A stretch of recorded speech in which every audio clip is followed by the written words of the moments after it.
This is what Lisbon looked like at the moment. Everything changed. On All Saints' Day, 1755, Lisbon's churches glowed with candles as the earth split, sealing a tragedy that would turn devotion into ash and question divine mercy. The Great Lisbon Earthquake struck the most devout city in Europe on the holiest day of the Catholic calendar, when every church was packed with worshippers and every altar burned with votive flames. Stay with this investigation as 1755 Tsunami's three catastrophes turn a familiar religious mystery into an evidence trail we can still test today. Subscribe to keep exploring the disasters that rewrote human understanding. The city that had ruled the Atlantic Ocean would be swallowed by it. The most solemn feast in the Catholic calendar, when the faithful remembered every soul that had passed into the beyond. In Lisbon, the capital of Portugal's vast maritime empire, churches overflowed with congregants who had dressed in their finest black garments. Thousands of votive candles illuminated baroque altars of gold, leafed woodwork, casting dancing shadows across vaulted ceilings of painted plaster. The air was thick with incense and whispered Latin prayers. Lisbon was not merely a city, it was the beating heart of a global empire that stretched from Brazil to Goa, from Angola to Macau. Its docks groaned under the weight of spices, silks, sugar, and gold extracted from 3 continents. The royal palace, the Casa da Índia, and the patriarchal cathedral stood as monuments to a kingdom that had once commanded the Atlantic Ocean. Swallowed in devotion, no one noticed the animals. Rats streamed from cellars in dark, writhing ribbons. These were the warnings that nature whispered before it screamed. At 9:40 in the morning, the first tremor arrived. It came without preamble. A deep, guttural rumble that rose from beneath the cobblestones, like the voice of something ancient waking.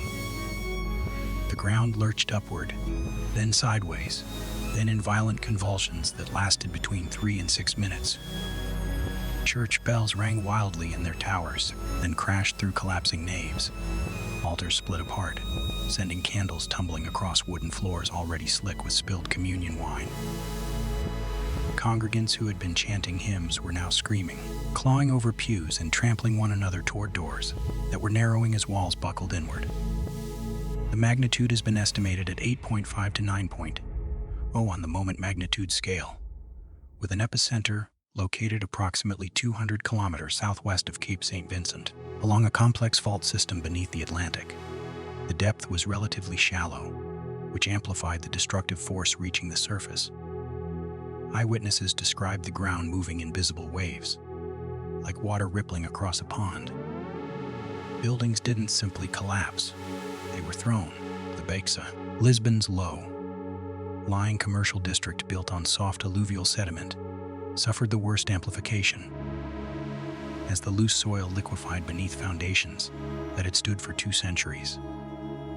They did not know that the earthquake was only the first movement of a 3-part catastrophe. They did not know that the sea, which had made Lisbon the wealthiest city in Europe, was already pulling back from its shores, gathering itself for the second blow.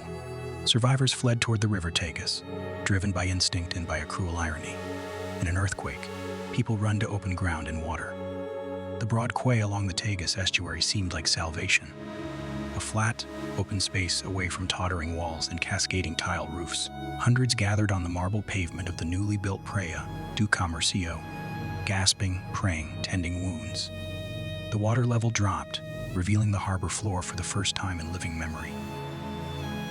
Ships listed on their sides, keels exposed like stranded whales. This was the tsunami's tell, the ocean drawing back before it returned with fury. 10 to 40 minutes after the first tremor, the first wave struck. It was not a single wall of water, but a series of surges, each taller than the last. The initial wave, estimated at 6 meters, swept over the waterfront and crashed through the streets.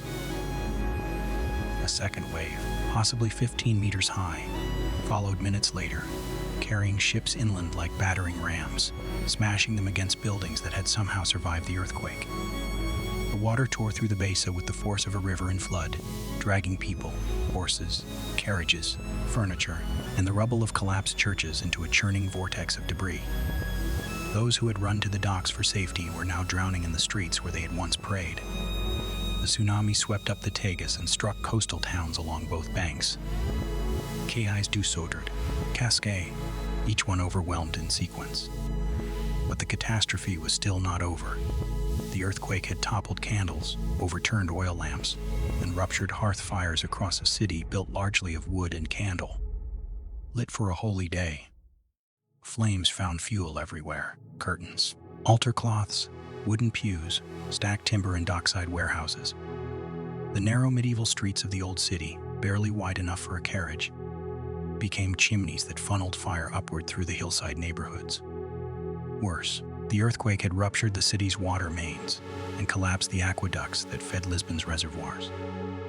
Fire brigades arrived at blazes with dry hoses and empty buckets. The firestorm raged for 5 days. Feeding on the ruins the earthquake had prepared, reaching temperatures hot enough to melt iron and reduce stone to powder. It consumed the royal palace, the patriarchal cathedral, the Casa da Índia, with its irreplaceable maps and shipping logs, and the great library. Centuries of knowledge reduced to ash and smoke that hung over the city like a funeral shroud. In the smoldering silence that followed, Lisbon's survival hung in the balance. The disaster had erased not only buildings, but the institutional memory of Portugal's global empire. The Casa da Índia, the archive that held every map, every trade route, every ship's manifest from 2 centuries of exploration, was ash. Colonial records documenting territories from Brazil to the Spice Islands were gone. The Ribeira Palace and its library of 70,000 volumes were gone.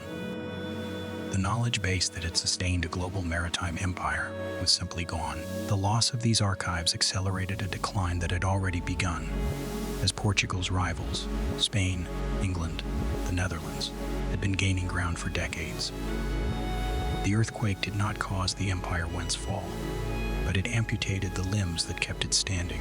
Into this vacuum stepped Sebastião de Carvalho e Melo, the Marquis of Pombal, chief minister to King José.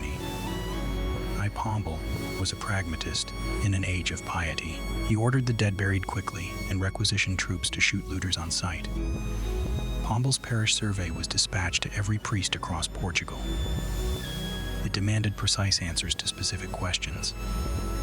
At what time did the tremor begin? Did the ground move horizontally or vertically? Did buildings collapse in a particular direction? This was the first systematic state, organized scientific data collection on a seismic event in human history. The responses, still preserved in Portuguese archives, constitute the first empirical seismic catalog, the foundational document of modern seismology. Stay with this investigation as 1755 TI's 3 catastrophes turn a familiar religious mystery into an evidence trail we can still test today. Subscribe to keep exploring the disasters that rewrote human understanding. Pombal did not ask whether God was punishing Lisbon. He asked how the earth moved, where it moved worst, and what could be built to withstand it. The rebuilding of the Baixa followed a grid plan with wide streets, uniform building heights, and a pioneering wooden structure called the Gaiola Pombalina, an internal cage of timber that flexed with tremors rather than resisting them rigidly. It was among the earliest examples of earthquake-resistant architecture, designed not from scripture, but from data. The Great Lisbon Earthquake became the moment when Europe began to replace the question 40. Why did God send this? With how? Can we understand and survive this? The Lisbon earthquake did not merely destroy a city.